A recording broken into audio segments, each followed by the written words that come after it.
Okay. Okay, so this is kind of the continuation of that last one. But it's, sorry, got sirens.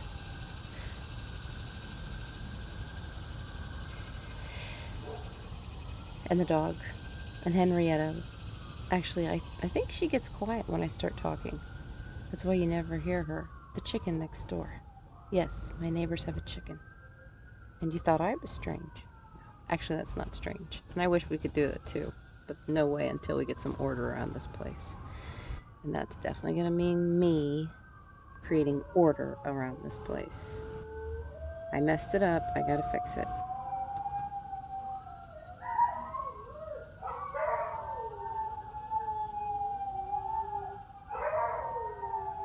I love how dogs have to sing with sirens.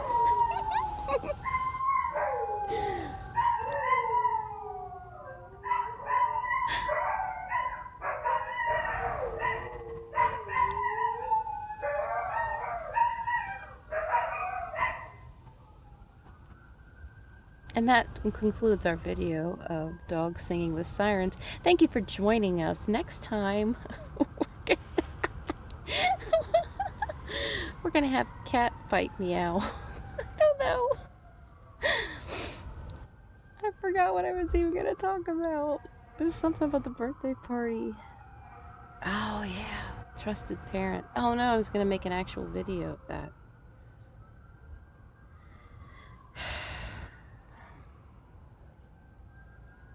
I swear. I'm looking at this kid, and I'm listening to his story, and I'm like, all these months, off and on, I hear different things about this one kid that's the boyfriend of one of my cousins, kind of thing. And I'm like, there's something going on with him. And it's parental. I can tell. There's something going on in his brain, and it has something to do with his parents. I just feel it. Oh my gosh, what is it? But every time I look at his parents, his mom and dad, they're these nice, outgoing, what do you call it? I don't want to say well-to-do, but I mean, like they don't.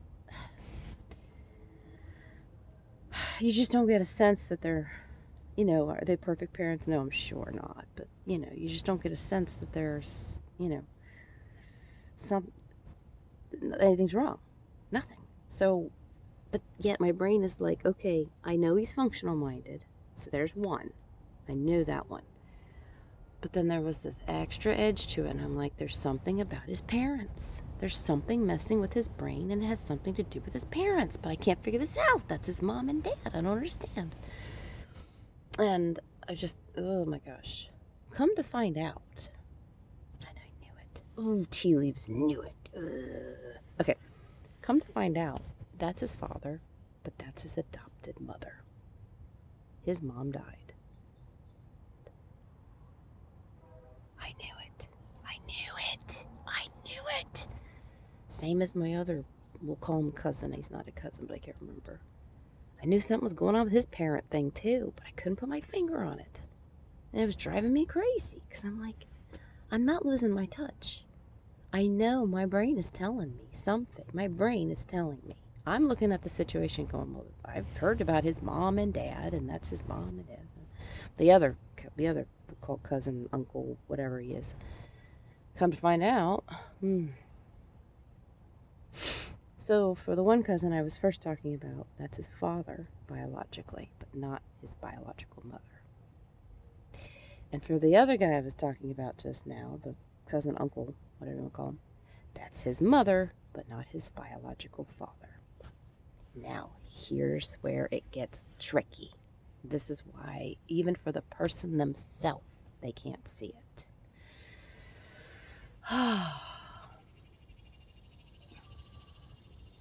Because you're being raised by these two wonderful people.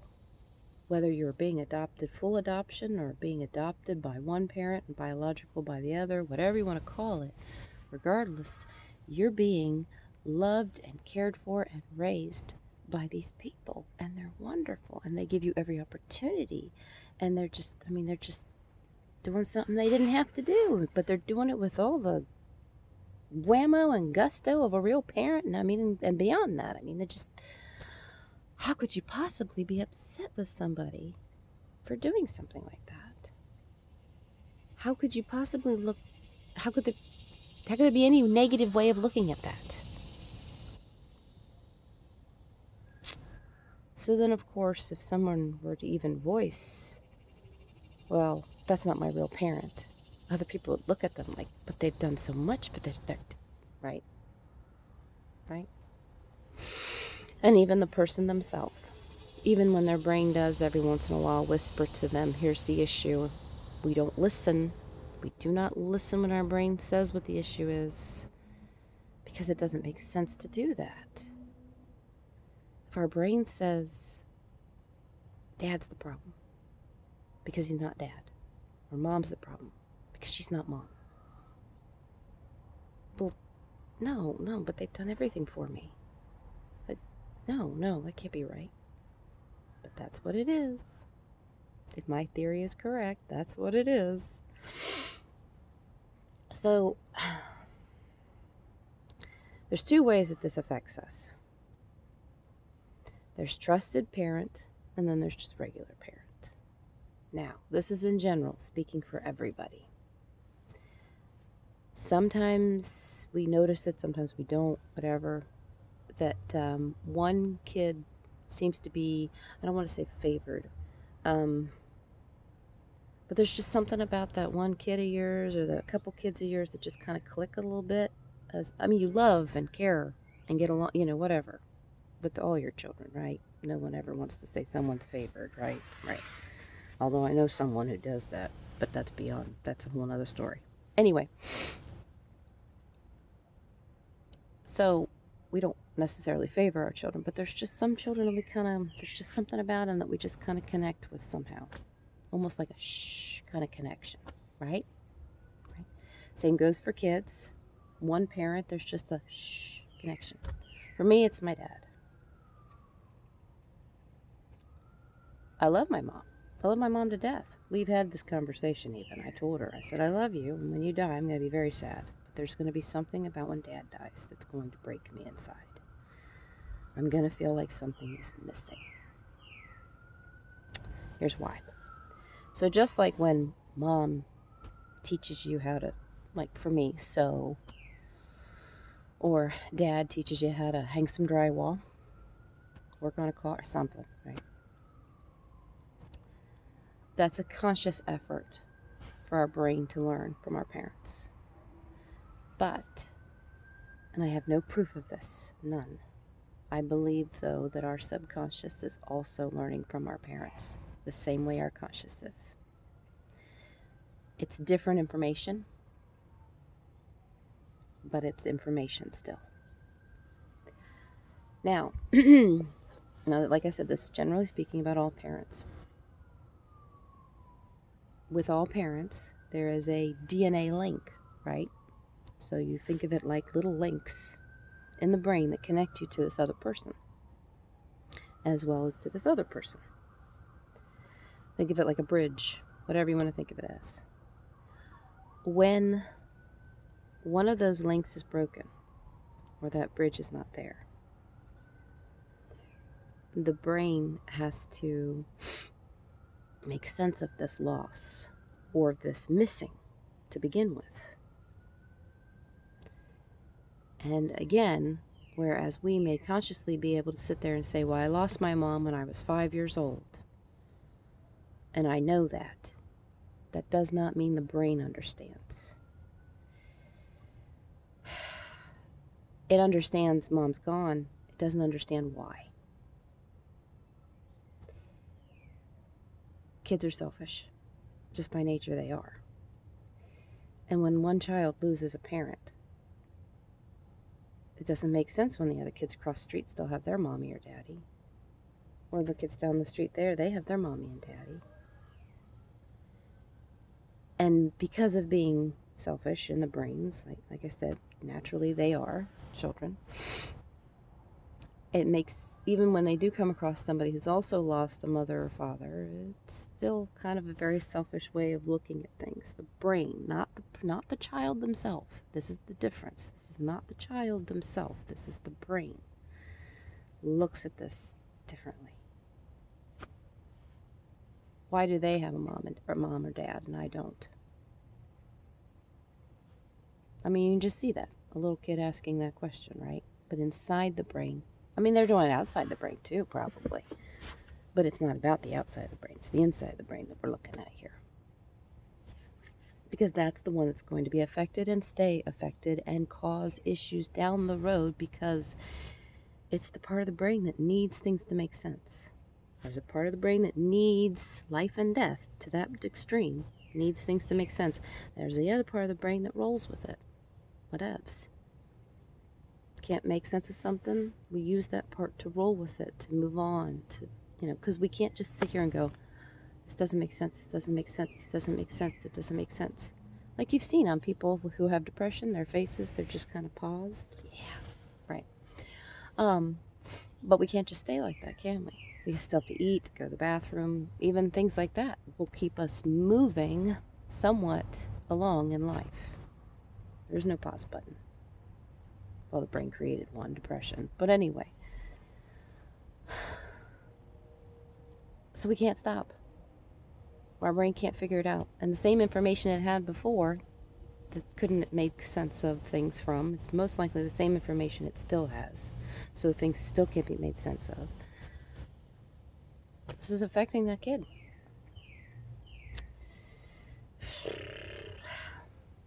Just is. And it especially can affect a child when it's the trusted parent that's missing. Because that's almost like an extra link. There's something about that parent that just kind of clicks. I mean, I've seen families where I can see with one kid and the one parent, this is the trusted parent, this is this kid, they don't get along at all. Doesn't have anything to do with that. It doesn't have anything to do with the conscious going on. It has to do with the subconscious. There's something about that parent that clicks. Sometimes that's actually what causes, I think, some of the issue between kids and parents, is because there is something about them that makes sense, and yet they don't make sense, and I don't get it because, that's what it is. The thing that's making sense is simply the connection. That's all it is. Could you imagine how many people would stop fighting their sons and daughters and mothers and fathers, that aren't getting along, that would stop fighting if they could actually, their brain could actually acknowledge what I just now said? Like, oh, that's the reason? Oh, well, that's not. Oh, okay. Anyway. I need to get to this outside stuff. Just, trusted parent. Yay. Anyway, so, of course, there's all kinds of different ways in which this will affect a person. Anxiety, depression, ADHD, the bipolar, I'm sure, is one of them, actually, because my one, we'll call it an uncle cousin. I'm not going to say anything. I'm not going to say how many people in my family are like this. My one uncle cousin, he actually has bipolar, but that's because he didn't know he was adopted. He's full adopted from the time he was pretty much born, actually, because his father died and his mother couldn't handle it. He was hit in the head, I think, by the football. He was playing football and he got hit in the head and automatic out. And so his mother couldn't handle raising, having a baby and all that. So she gave him up for adoption.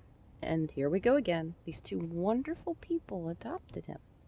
Wonderful, loving, just the sweetest people kind of thing, right? And he grew up. And he has bipolar issues. And, I could give you a list. There's a big list. Great big list. He's got all kinds of issues. But bipolar, I believe, is one of them.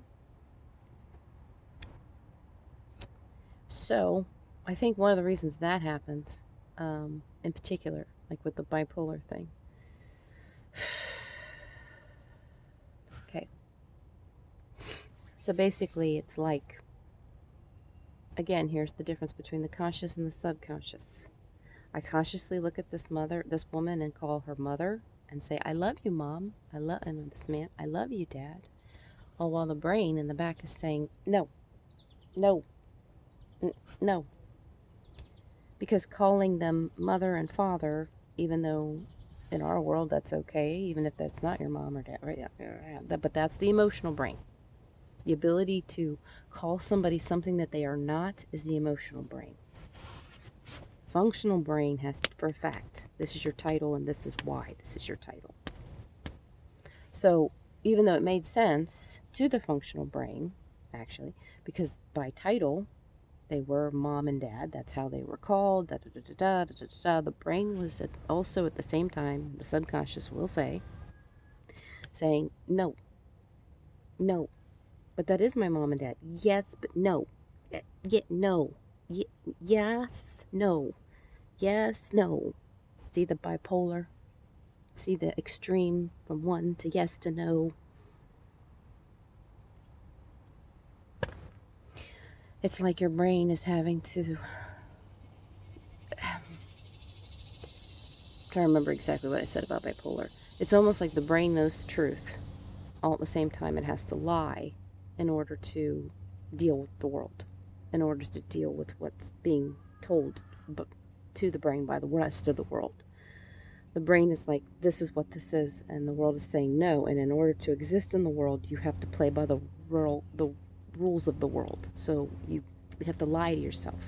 So your brain says, here's the truth, but here's the lie. Here's the truth, but here's the lie. Here's the truth, but here's the lie. This is one of the reasons a lot of people who have bipolar issues, for as much as they know their manic moments are not right, if you really talk to them, if you really get them to admit to it, they'll tell you there's something about those manic moments, though, that feel real. More real than the rest of this time. Think of it almost like I'm screaming my truth.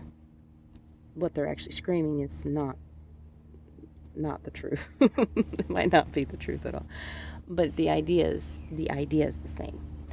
What the subconscious is saying is screaming the truth.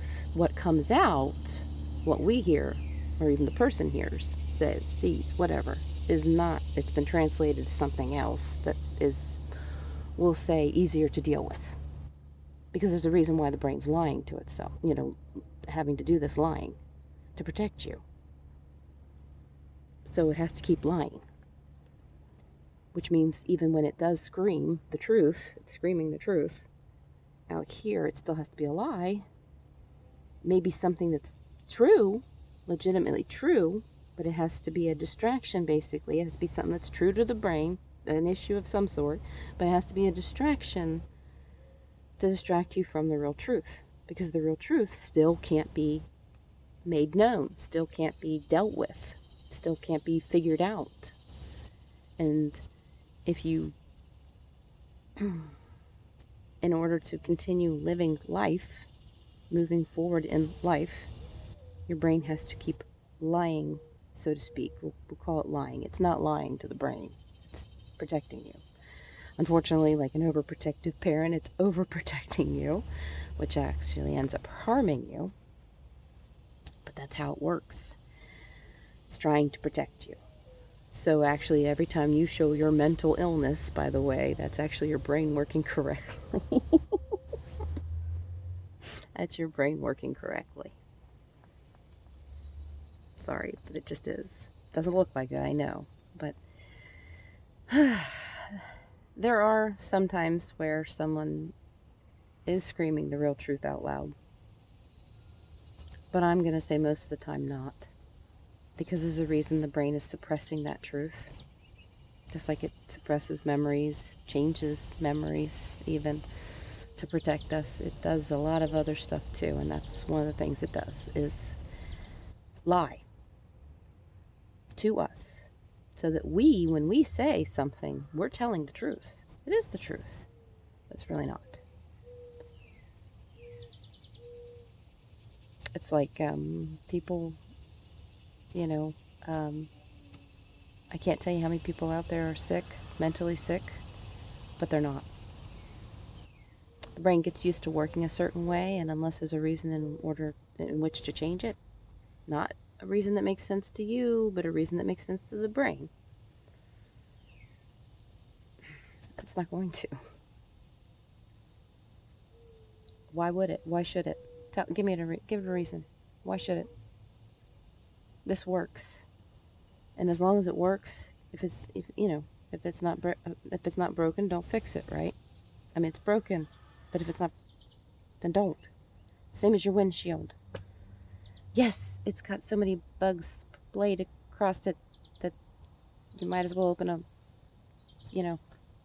display of some sort. Just start putting 1992, 1993, little cards underneath them. Yeah, it's that dirty. And yet, you don't wash it. Every time you get in the car, you think, I've got to wash this window, but you don't. I need to wash this. When you even use those key words, I need to wash this window, and yet you still don't. Because you don't need to. You don't actually really need to. Now, if a law came out that if you're in a car accident and you have a percentage of dirt on your windshield, you could be held possibly liable for the accident, even if it looks like it's not your fault.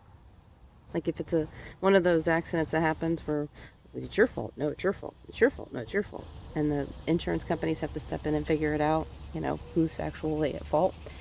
A dirty windshield could actually count against you in percentage, not they can't make a full decision on it maybe, but it could really seriously count against you.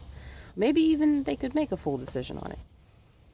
You'd see a lot more people cleaning their windshields. Just saying. You'd also see a lot more people not, too. I mean, still not. Because are they in an accident right now? No. Then what if they get into an accident? Sorry, can't look at that what if. It's only about the what is. Am I in one now? Nope. Same as when you look at someone and you say, you gotta slow down. What if you get into an accident? What if you speed demon what is? Are they in an accident? No. They're not going to slow down. Your what if means nothing. That's how it works. Henrietta, did you hear her? Anyway, kind of went off on tangent a little bit there. Can't help myself sometimes. It's just, oh my gosh, you have no idea how much it's like I see this stuff so clearly. I just want the rest of the people in the world to know it so they can finally know, if I am correct. So then they can finally know the truth. Oh my goodness. Like I said, I mean, imagine how many people, moms and dads and sons and daughters that are fighting, would not be fighting if they knew one of the real reasons why they were actually fighting to begin with. Because you make sense to me, but you don't make sense to me, and I don't know why. Yeah. There's a lot. A lot. But anyway, I'm not going to go into it because what are we at? Like 30 minutes? Oh no, we're just at 20 something. I can't tell because it's in the light side of the tent. 20 something. 23, I think. That's not 30 minutes. That's not too bad. And I feel pretty good about this video, actually. I feel like I kind of actually was able to explain correctly. I'll leave you with one note, though, on our trusted parent and adopted thing and all that stuff.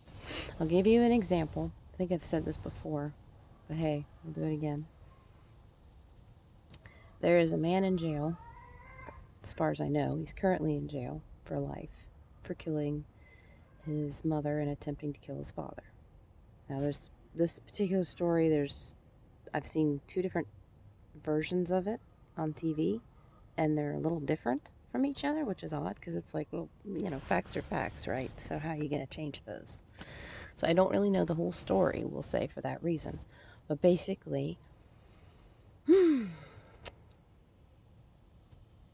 not his parents.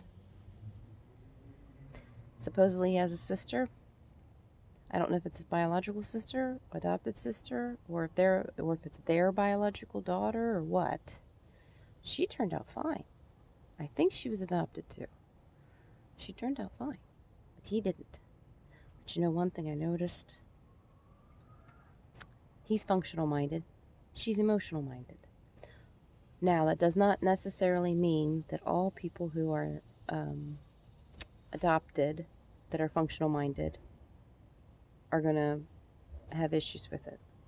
The chances increase just because they are stronger on that side, but they do have an emotional side of the brain too. And if for some reason the brain decides to roll with it, use the emotional side when it comes to saying this doesn't make sense, I'm missing this parental link, then it's not going to affect them. And the vice versa. If you're emotional minded and you were adopted, or the whole parent, the whatever thing, doesn't necessarily mean that you're going to be fine. Your brain may have been functionalizing for whatever reason at that time, and now says, I need to make sense of this. Although I have to wonder, I'm really thinking that those people, a lot of times, and they look emotional minded, but they might actually have started out functional minded, but because of being flipped, here's that bipolar thing, right? Because of being flipped, almost like they have to use the opposite side of the brain instead as their main go-to. So if they're born functional minded, now they have flipped to being more emotional minded, and they're not supposed to. Of course, it still goes back and forth, just like it's supposed to in normal, but now, as you can see, it's not, doesn't flip back and forth correctly, which is when we get that look of bipolar going on. Oh my goodness. But anyway, this guy, as far as I know, he's in prison for killing his mom and attempting to kill his father because he was adopted. That's why. And they were loving, they were caring. As far as I could tell, they had the pool in the backyard. I mean, they were well-to-do. I don't know, whatever you want to call it. Gave their kids every opportunity. There was something that happened during his teenage years, I think, that just compiled this, made it even more of an issue, which is why instead of just having an issue with these adopted parents, it ended up in murder. I think that's one of the things that may have contributed to that. But the starting issue, the brain couldn't make sense of what was missing. And that's unfortunate, because if somebody had been able to sit down with him when he was a kid and help work with him in a particular way, not just counseling him, but a particular type of counseling, to help him understand why his brain is the way it is. Because he was different. Oh my goodness, of course, like always. In both shows, they talk about how he was quiet, he was more reserved, kept to himself, that he didn't know that about himself, like a lot of other kids that are like that. Anyway, I'm not going to go into it, but I will say, I actually thought the other day, my daughter wants to be an illustrator for children's books. So I made some suggestions to her. But one of the things I thought about was, what about using her personal story? Because her parents did not see eye to eye. And one parent kind of spoke negatively about the other parent. And it's kind of tough, because when you sit there and you say, something like your mom's a flake and she's stupid and she's just off in la la land and she's da da da, which may be true. I mean, those might be true, but when you're an adult saying that to a child, and then also turn around 5 seconds later and say, and you're just like your mother, or and you're a flake, and you're this and you're that. So all of a sudden now, bad mommy means also bad kid, right? Anyway, I thought it'd be kind of cool if I could help her write a story about that, and she could illustrate it like a little children's book kind of thing. That'd be a kind of tough one. So then I got to thinking about it. I thought, though, it's not a bad idea when it comes to my theory and how all these children are being affected by their brains being the way they are, and Now, parents are out there medicating their children because they're too quiet. Because, why don't you want to make friends with these other kids? Something's wrong with you, honey. And now, as if to confirm there's something wrong with you, we're going to put medicine in you. Oh, well, it works, though. It changes everything, doesn't it?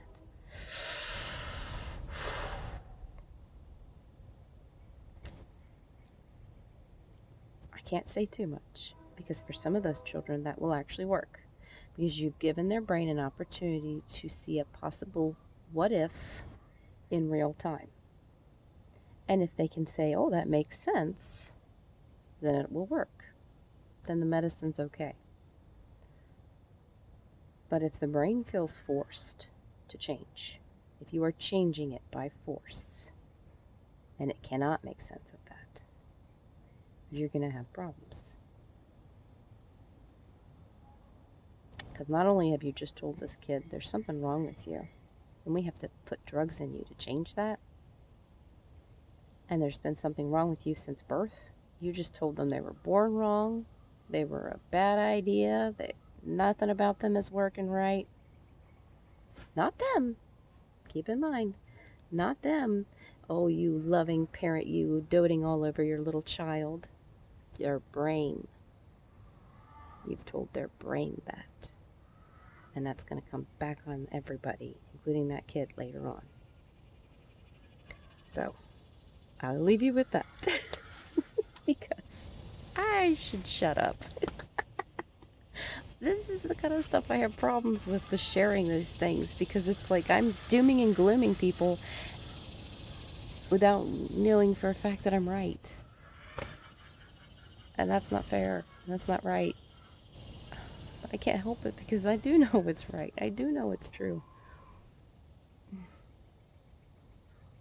The evidence of it every day. Even in animals, by the way. Yes, animals have emotional, functional side of the brain too. Doesn't have as many layers as we do, but we'll say layers. But yeah, they got it too. And then they are affected by it too. That's a whole nother video. And who knows if these will even get published. Oh my gosh. Anyway, I'm going to go now, because I need to get moving on stuff. And I'm going to publish it just because you only live once, right? Who knows what's going to happen in this tent.